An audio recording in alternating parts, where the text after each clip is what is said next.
Hello students, today we're going to take a look at our final grammar concept for Unit 1, and this is looking at how to use semicolons. Let's go ahead and take a look at our learning objective for this skill. After learning about semicolons and seeing how they are used in text examples, students will practice using semicolons correctly. Before we get started, I like semicolons. I think they are kind of the multi-utility punctuation mark in English grammar, but a lot of people don't know how to use them correctly. So hopefully by the end of this skill, you will have a little bit of a better understanding of when to use them and how to use them. So your vocabulary, once again, it is not a drag and drop activity, it's just a list. You'll notice that it calls back to the last lesson. It says independent clause here. Hopefully by now you know what that means, but just in case you need a refresher, an independent clause is a group of words with a subject and predicate, meaning that it has both the subject of the clause, the who or what it's about, and the predicate, the action that's taking place, usually a verb followed by a few words to make a complete predicate. So it's a group of words that has a subject and predicate, and it can stand alone as a complete sentence. Remember, that's the difference between an independent clause and a dependent clause. So the second one is semicolon, and a semicolon is simply just a symbol that joins two or more phrases or independent clauses. And there's your little winky face semicolon. We'll spend a little bit of time in the model tab, and then after that I'll give you a quick review, and then you'll do the your turn activity.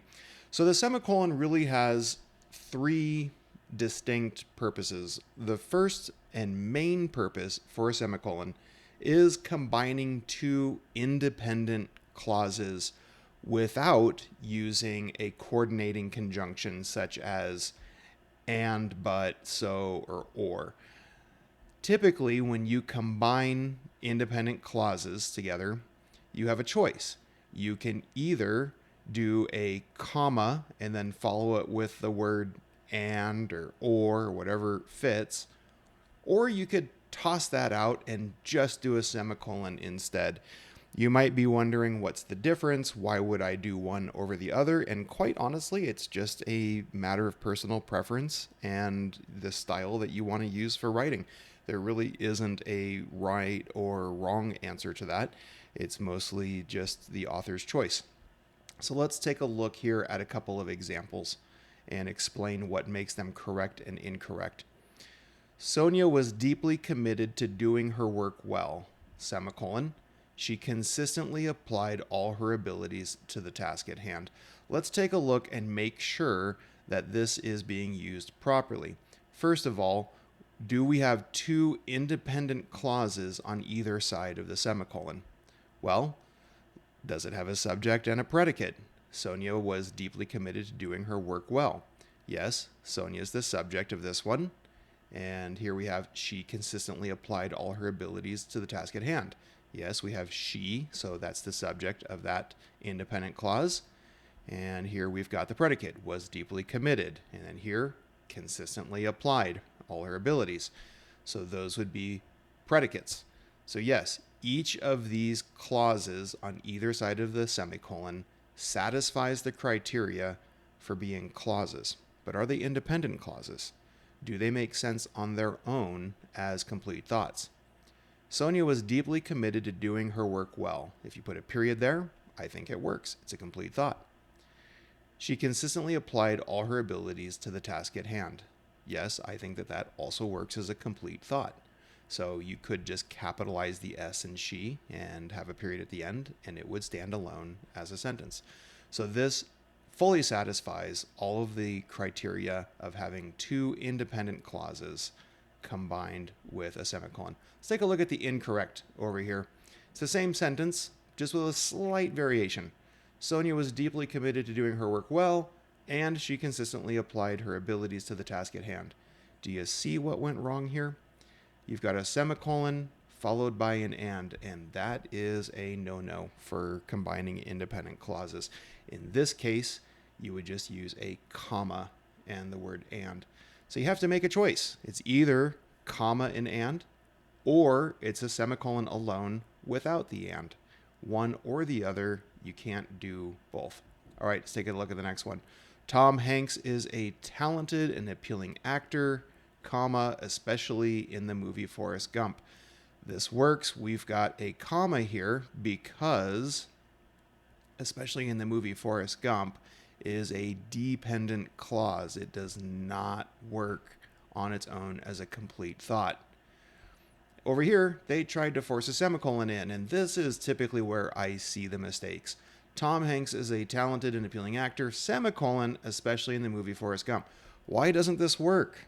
Well, the reason is because semicolons can only be used to combine two independent clauses.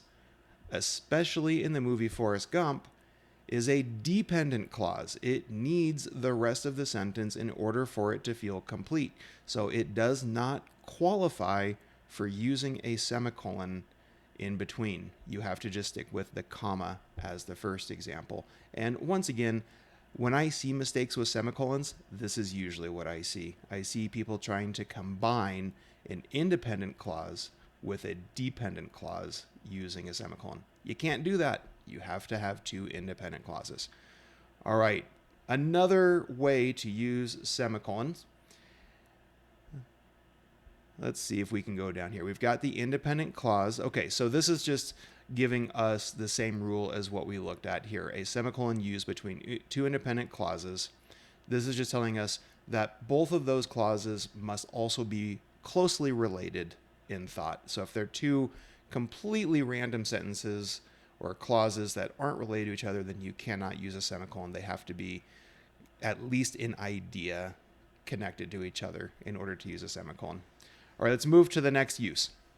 The next use is using a semicolon with what we call a conjunctive adverb, such as however, or a conjunctive transition word or phrase, such as for example.